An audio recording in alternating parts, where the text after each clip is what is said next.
So guys, Senator Oshiomole and Senator Ndume raised alarm over plans to sabotage Dangote, and his refinery. So guys, one keeps wondering, when will Nigeria have a very business-friendly environment? Don't forget, before this time, somebody wrote an article calling Dangote a foolish man to have invested such amount of money in Nigeria. And he ended up saying Dangote is going to regret his actions to have built a refinery in Nigeria. And from the look of things, I think that regret is already happening, because Mr. Ndume, in this video you're about to watch, confessed that Dangote told him that he regrets building such a project in Nigeria. They are sabotaging him badly. So guys, you can see that Nigeria is another thing altogether. Business environment is very, very important if really we want to progress. You see, Nigeria is losing so many investors to other African countries. They hardly come to our nation anymore to invest. I mean, the Western world. No, but because we have this trust deficit in us, we have that trust issue in Nigeria. So when you are in places like the US or in Europe, and you are thinking of coming home to invest, even as a Nigerian, you begin to nurse some element of fear, because you don't even know if you are going to make gain, or if at the end of the day you are going to lose all your money. That is the extent to which things are bad in this country. And these two senators have to cry out. You need to see what happened on the Senate floor. Take a look. We do have saboteurs. Around the country, people blame politicians for all sorts of things that are not working well. Yet, we have people who are just appointees of government, who sabotage the laudable objective of Parliament. Mr. President, I watched in the news when you led a delegation to visit a Nigerian refinery that is capable of producing diesel of appropriate standard. The decision, therefore, by the management of that's paragraph 5, aware that NMDPRA has persistently continued to issue import licenses of diesel and jet despite sufficient local production capacity. Mr. President, this is sabotage. Real sabotage of the Nigerian nation, endangering jobs, good paying jobs of Nigerians who are working in these refineries to produce this product. The much advertised benefit of local refining, which NNPC has used time and time again to pump all sorts of money into maintenance of Nigerian refineries. Now we have refineries that are working. And a Nigeria who believes in the future of our country at a time when the pressure on foreign exchange is so strong that the naira is plummeted every day. A Nigeria finds comfort in the words of in this particular paragraph to continue to issue licenses for the importation of substandard, dangerous chemicals in the name of diesel. I agree absolutely that we need to have a strong, well-paneled ad hoc committee to carry out thorough investigation and to investigate the leadership of the institution that is responsible for issuing these licenses. Mr. President, until we begin to punish, dismiss, and prosecute people who are undermining our collective well-being, we're going to smile away. I do not believe that these are errors of the head. I believe the gentleman or gentlemen involved in this are doing it on purpose to collect rents for their pocket and undermine the economy of Nigeria. Your visit to Lagos was very well appreciated, because the parliament must see what is going on in different parts of the country. So I support this motion, and I plead with my colleague that in unison, we should condemn the idea of importing diesel, which many of us, we have to agree, we are part of the middle or ruling class now. We all have diesels in our house. We are being poisoned by the product being imported by someone or some persons who want to enrich their pocket. So I think this is one motion that all of us should adopt unanimously and empower the committee and give them all the political backing they need to do the needful. An individual in Nigeria was patriotic enough to build a refinery, and you have been there, I was not there. He complained that if he had known that he would go through what he has gone through, he wouldn't have started that patriotic and giant project. Yet, he said he's not the person that gives up. He clearly said that the IOCs are frustrating his efforts. Last week or so, fire caught part of the refinery. But fortunately, it has not affected the refinery so much. But coming back to my question. Point of order. Okay. Point of order. The investigation, as suggested by our colleagues, should be holistic, very holistic. And that is also to involve why somebody is producing diesel in the country and he had to go out to look for foreign market to sell the product. On the other hand, polluted or toxic diesel is being imported into the same Nigeria. These are questions that the committee should actually find out, investigate. And as my chairman suggested, those involved should actually be brought to book so that this kind of thing that is going in and killing our country should not repeat itself. That you will extend my time of contribution. Extended. Having said that, recently, the Dangote Refinery started production of diesel. But he had to sell it out. He has to export it. Because he has to go through a process to supply, to make that supply, to make the diesel available in Nigeria. Ad hoc committee must sit day to day and bring the report back to us before we go on the long break. Mr. President, my distinguished colleagues, the issue of oil and gas in this country is something that we should not just take as business as usual. There are quite a lot of issues in this industry. And oil today has been the livewire of our economy. Virtually every sector, when you looked at it, what happens in that industry has a lot of implication on the others. Today you can see the spate of cancer in this country is to do with the pollution we have in this country. The pollution is too high. Notwithstanding that, if we looked at the PIA itself, the Petroleum Industry Act itself, Mr. President, there is need for the National Assembly to take and have another look at that act. The powers arrogated to somebody is enormous, that a lot of things are not going right. If we have unbundled NNPC, then some people should be held responsible for not doing what they're supposed to do. But we have unbundled NNPC, but also at the same time tie their hands and they cannot do anything. We have somebody that has been very courageous, just as the deputy leader said. Dangote established a refinery, and which is almost the biggest refinery today in the world. Nobody is encouraging him. Nothing is being done to encourage him. He has to go to the United States to buy crude oil. Our Nigerian crude oil is one of the best when it is refined. We have so many things in it. He will pay for this crude oil. He will not even get it as at when he wanted it. So what are we doing to ourselves? And we keep importing something that will kill us for the sake that few people want to make more money.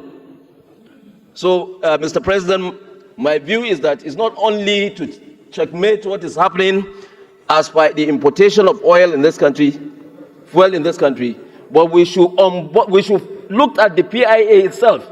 We are past the PIA. Can we now tell Nigerians that, or can NNPC tell us that We have had more than $300 million investment in this country from the time that we have enacted that law to now. When a country like Gabon, Angola are having investments coming in, even Ghana here, we're over $12 billion, and nothing is coming to Nigeria. I think there is need for us to look at the PIA, make the necessary review if we want our oil and gas industry to blossom. Thank you, Mr. President. Thank you, Mr. President. My colleagues, Sunday Marshall Katung, I represent the people of Kaduna South Senatorial District. I rise to second this well laid out motion. The motion has been adequately argued. Justification for the investigation also clearly stated. The prayers are well defined. And because it is an investigative motion, Mr. President, I don't want us to preempt the issues. As justifiable as it is, I will urge that all of us support this motion and leave the investigative panel to come out with the results. Then we can come back and apply appropriate sanctions as recommended by the committee. That's the advice I want to proffer. That because it is an investigative motion, that we minimize the amount of argument, because all of us seem to be in sync and supportive of the motion. That is my kind advice, Mr. President. Thank you very much. In line with your advice. President, my name is Senator Ningi, and I represent Bauchi Central. Mr. President, let me join you and others in commending Senator Asuku for a well-researched, eloquently delivered, brilliantly presented motion on this particular matter. It is important, Mr. President, to highlight the summary of this motion. And the summary of this motion precisely gives us the tragic history, the tragic history of Nigeria as a nation.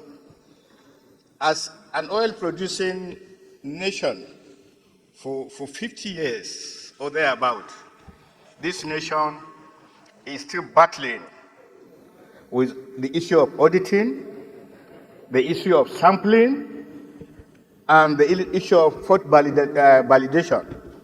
In other climes across the world, these are given, but because we're a nation that has not shown any capacity, any seriousness, especially in this sector that we all depend on, and that's why we're having issues within the industry. Finally, Mr. President, if this is what the 10th Senate will achieve in its 4 years existence going forward, if this is the only thing that the 10th Senate will achieve, please, for God's sake, let's try to achieve it. Let's show Nigerians that is not business as usual. Let's understand the perception outside there. Let's do what you can do and do everything in the open to satisfy skeptics about the 10th Senate. It is important that we recognize the issues raised. And it is very imperative that once we can achieve the objectives of this motion, I am sure history will recall the 10th Senate as an achiever. It is important for those who will be in this ad hoc committee to understand Nigerians have a question mark about what we can do or we cannot do. But sufficiently, the Constitution has given us powers to be able to delve into issues like this and bring about positive change and positive transformation. I so move, and I think everybody should support this motion. It is not late in coming. It is imperative that we understand the dynamics as it is. It is important to make a difference, and it is important to show Nigerians that we meant what we said. Thank you very much. Senator Olamile. Thank you, Mr. President. Very distinguished colleague, Adiola Solomon Olamilekan, representing Ogun West Senatorial District in the Senate of Federal Republic. Mr. President, distinguished colleague, let me also join others in commending the mover of this motion.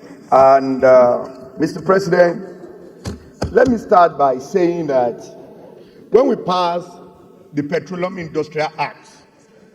The main objective of passing that bill into law was to achieve one major thing, and which is for us to unbundle the oil and gas sector. We did that successfully during the night Senate. We have an act in place that unbundled the oil and gas sector, with the hope and the belief that by unbundling this sector, the country will be better off than what we usually have in the past. And to that extent, we created a separate agencies under the upstream sector and the downstream sector. And also, we ensure that we have an NNPC that can compete favorably well with other oil and gas sector all over the world. But Mr. President, with this singular motion that is before us this afternoon, it's a clear indication that it seems what we hope to achieve by passing this act, this bill into law, we are not seeing it at all. Because in the body of the motion, it is clear that the only agency of the government that bringing this diesel or this petroleum product is only the NNPC PLC or Limited. And if that is the case, I wonder how the same agency of the government will import into the country adulterated diesel. So this is a very serious allegation that I strongly believe demands a very, very strong committee and investigation to look into it. Mr. President, if you look at line by line of this motion that is before us, it is clear that even quoting the date where each of these transactions takes place is enough for us to look into this sector, not only this motion alone. As we have said while sitting, that there have been promises upon promises that our refinery will come on board at so period, at so time, and billions of naira, dollars, has been spent on this refinery. Mr. President, I want to say that we demand that we need a major reform. Head must roll in the Nigerian Petroleum Corporation and even other agencies of the government that are saddled with this responsibility. Because all these allegations is just one out of the numerous investigations we have to do in this sector. So I will be imploring that we should do an holistic investigation. Because by the time we start treating this motion at the committee level, there will be other issues that will come up. So we must mandate the committee that will be handling this to make sure, at least, because look at the challenges we have. There are more information that is known to us that we cannot even share here. NNPC, Nigeria upstream and downstream, needs to be investigated. And the investigation must be holistic. Nigeria must know the true position about these agencies of the government that have been saddled with the responsibility of running our oil and gas sector. Thank you, Mr. President. So submit. Gone through this motion, and paragraph 3 of this motion showed that the mover of this motion has given us all the information, activity to activity, date by date. The implication of this motion, especially in paragraph 3, is that it will definitely assist in real time the ad hoc committee that will be constituted. Mr. President, distinguished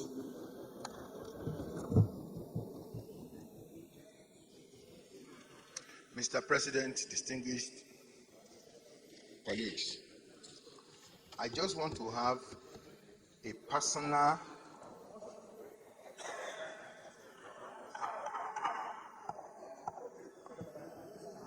I just want to beg you personally that everything that this the constituted ad hoc committee we require that will enable us get to the root of this unwholesome activity, that you must give all the necessary support to it, sir.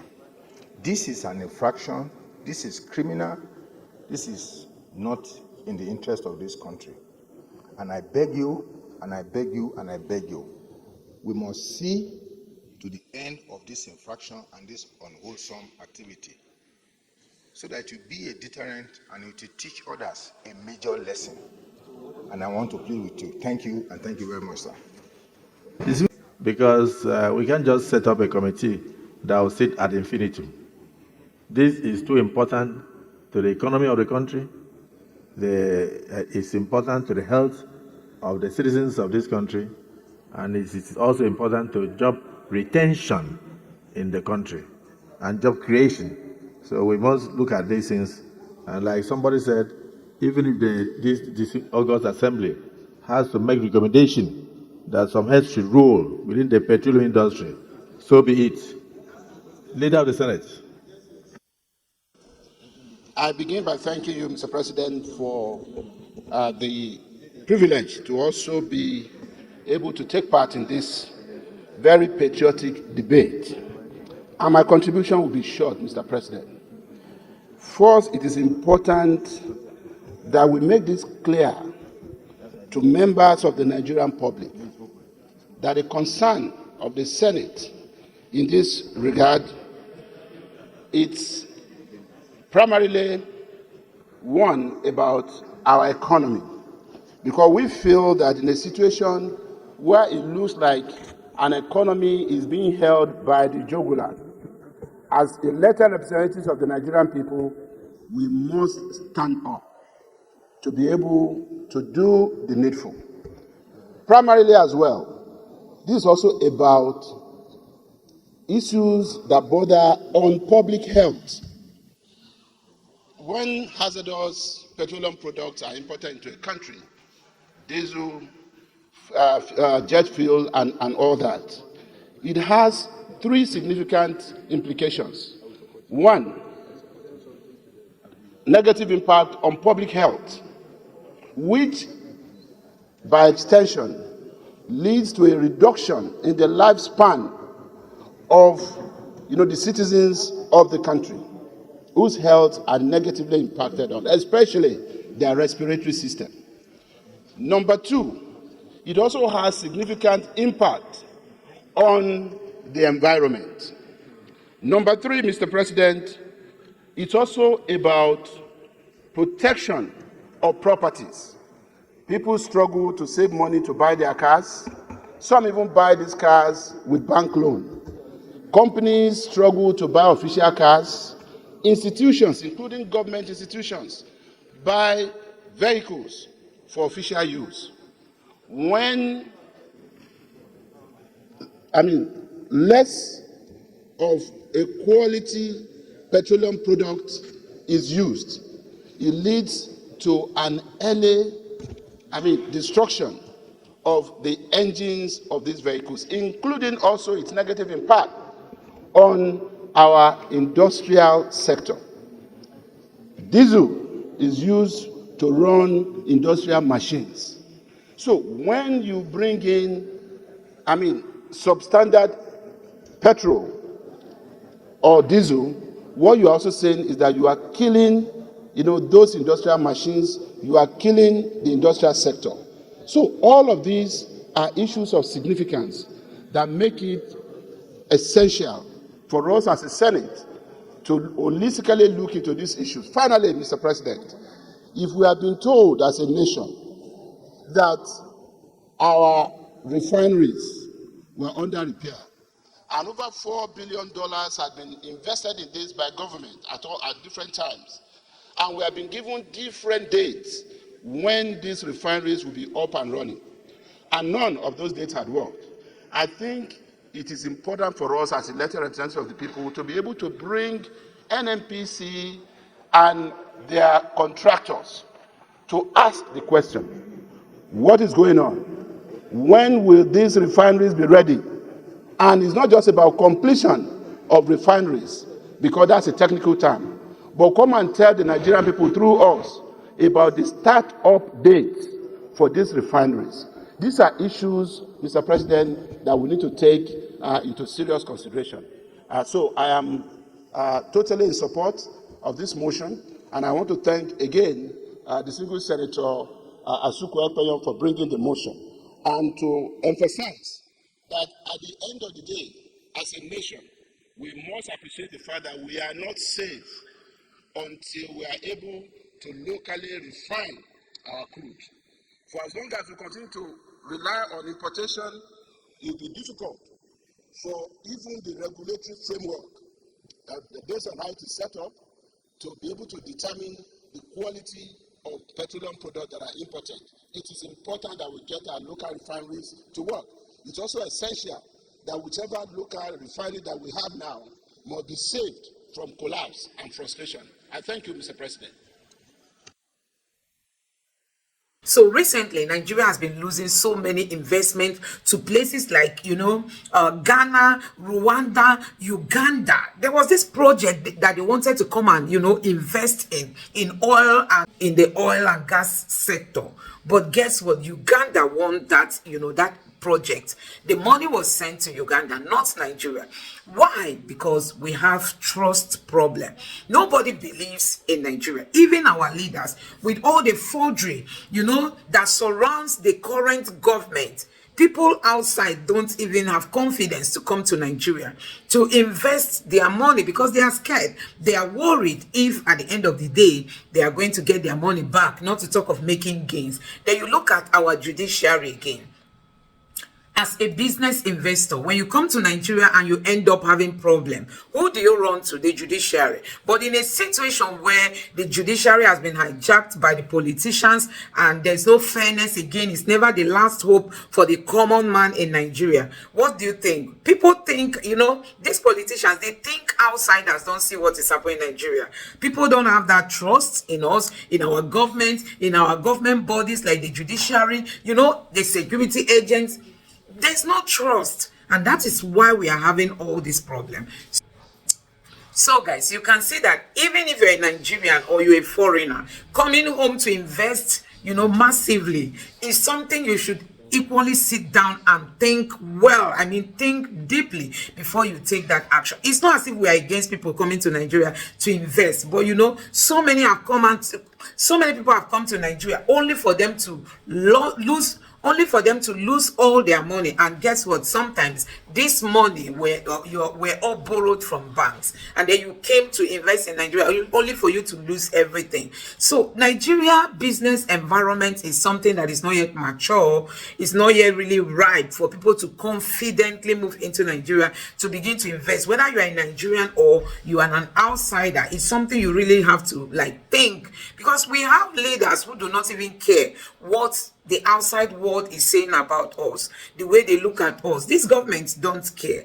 You can imagine after World Bank approved a loan for this government, the next topic we started hearing was the topic of going to buy a private jet. And nobody was thinking, how well do we invest this money?